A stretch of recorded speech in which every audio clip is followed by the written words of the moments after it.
What neurotoxicities are associated with T-cell therapies? How are these toxicities managed? What is the risk of delayed toxicity?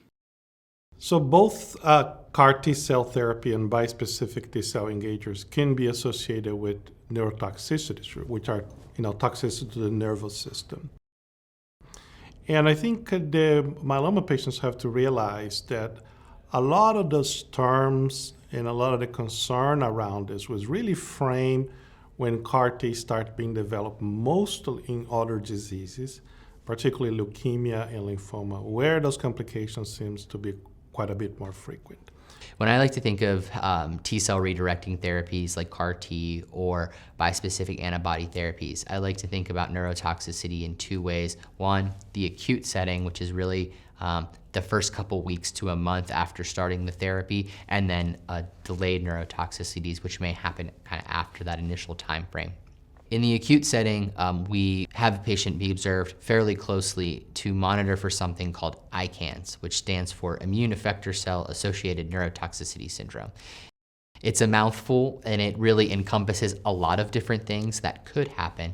But we know that the inflammation that's associated with these T-cell redirecting therapies, while hopefully killing myeloma cells, can cause negative impacts on the brain. One type is something they call ICANS, or immune effector cell-associated neurotoxicity syndrome. And honestly, there's not a great understanding of how it happens.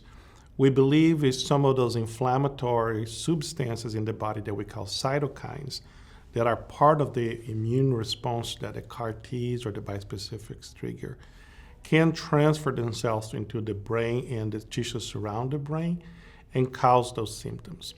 But it manifests primarily as confusion, and in some cases, the person being unable to formulate words.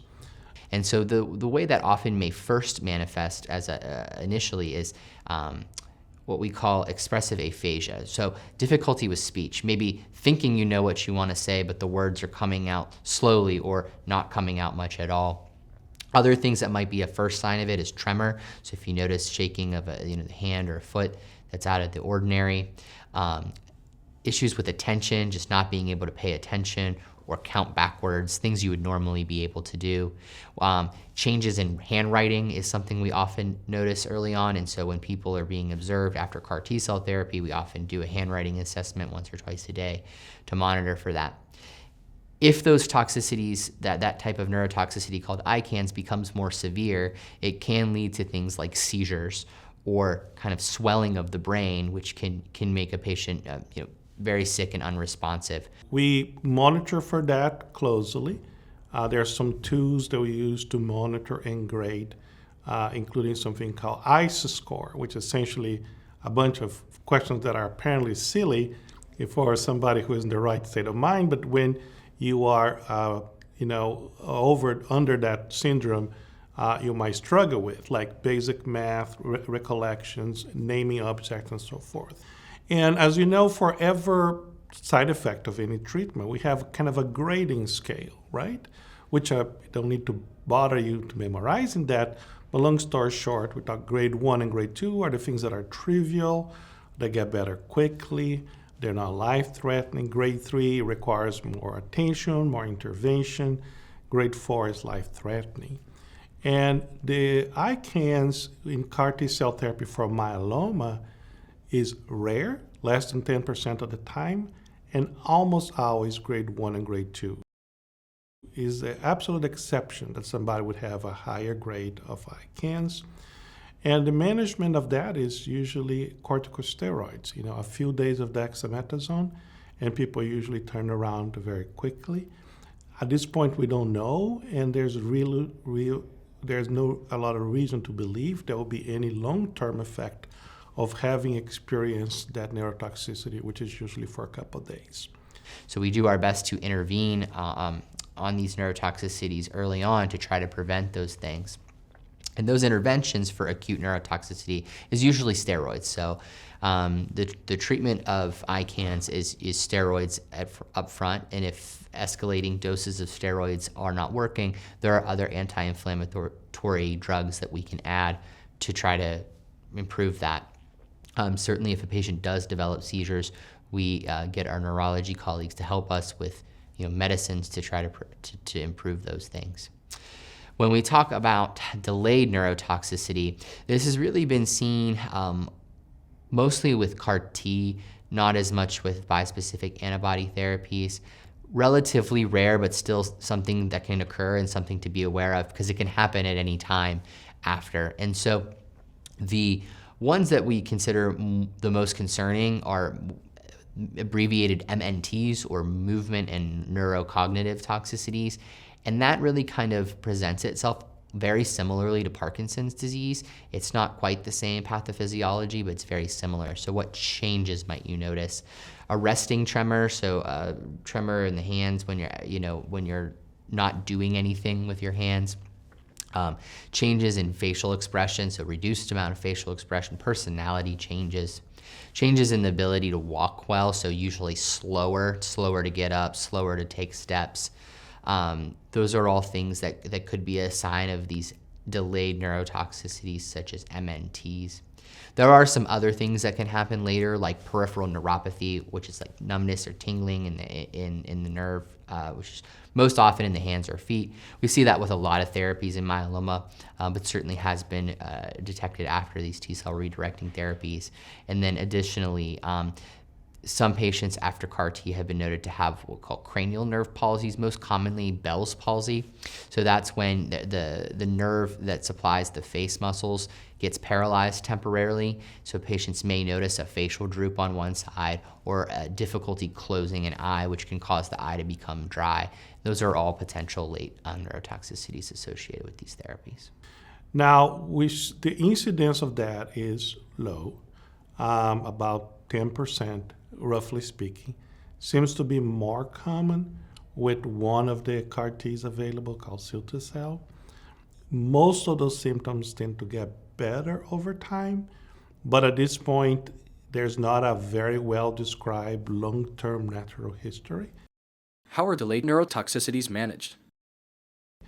We do a lot of things, particularly high-dose steroids, trying to mitigate those symptoms. But it's a little bit unclear with whether they really have, any influence. So the more rare movement and neurocognitive toxicities, the MNTs, how to best manage these is still somewhat being investigated. We usually get our neurology colleagues involved to help and often try immunosuppressive therapies up front, things like steroids, potentially IVIG. Medicines that are used to treat Parkinson's, like carbidopa, levodopa, have been tried with relatively limited success. One thing that we know about neurotoxicity and about toxicity in general, it tends to be worse and higher and more longer lasting the more disease the patient has when the CAR-T is administered, which kind of makes sense because this is coming from a byproduct of the engagement of the immune system. Recently, there's been a couple case reports because these toxicities seem to be associated with a lot of CAR T cell in the blood and long persistence of the CAR T cell. If that toxicity is severe, we can make the decision to try to give a high dose of chemotherapy to try to kill the remaining CAR T cells and improve the side effect, which is usually kind of the last resort effort if the side effect is severe enough. For things like peripheral neuropathy, they're managed relatively conservatively like they would be with other drugs. Sometimes if it's in the CAR T or T-cell therapies, we can try some steroids, but otherwise if a patient has like a burning pain related with their neuropathy, we can try medicines to help with that, like gabapentin or duloxetine. We've kind of noticed both patterns. They do tend to persist longer than the acute neurotoxicities, than the ICANS. In some of the clinical trials, some patients have had a resolution of those side effects, thankfully, within the subsequent weeks or months. But unfortunately, in some cases, they have persisted longer. One other thing to note about these MNTs, or movement and neurocognitive toxicities, it seems to happen more frequently with cilta-cel or Carvykti, which we kind of think of as our more potent CAR T cell, although it has been noted with the other approved CAR T cell, ide-cel or Abecma as well. One hopefully beneficial thing is now that we have the ability to give CAR T in earlier lines of therapy. So what they noticed on the original study when about 5 or 6% of patients developed these toxicities is that they were more likely to have them if the myeloma was not under good control going into the cilta-cel or the Carvykti. And when they did the study in earlier lines of therapy, when the patient's myeloma was refractory to less treatments, and thus bridging therapy could be more effective at keeping the disease under control going into CAR T, they noticed a nice reduction in the incidence of those side effects.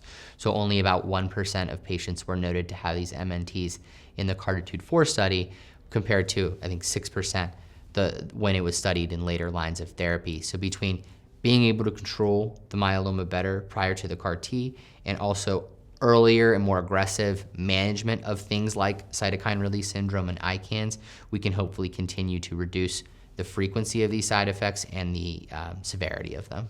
I think as we move CAR T-cell therapy to earlier lines and we learn better to handle the disease leading to CAR T-cell therapy, we're likely that this is going to become a lot less common.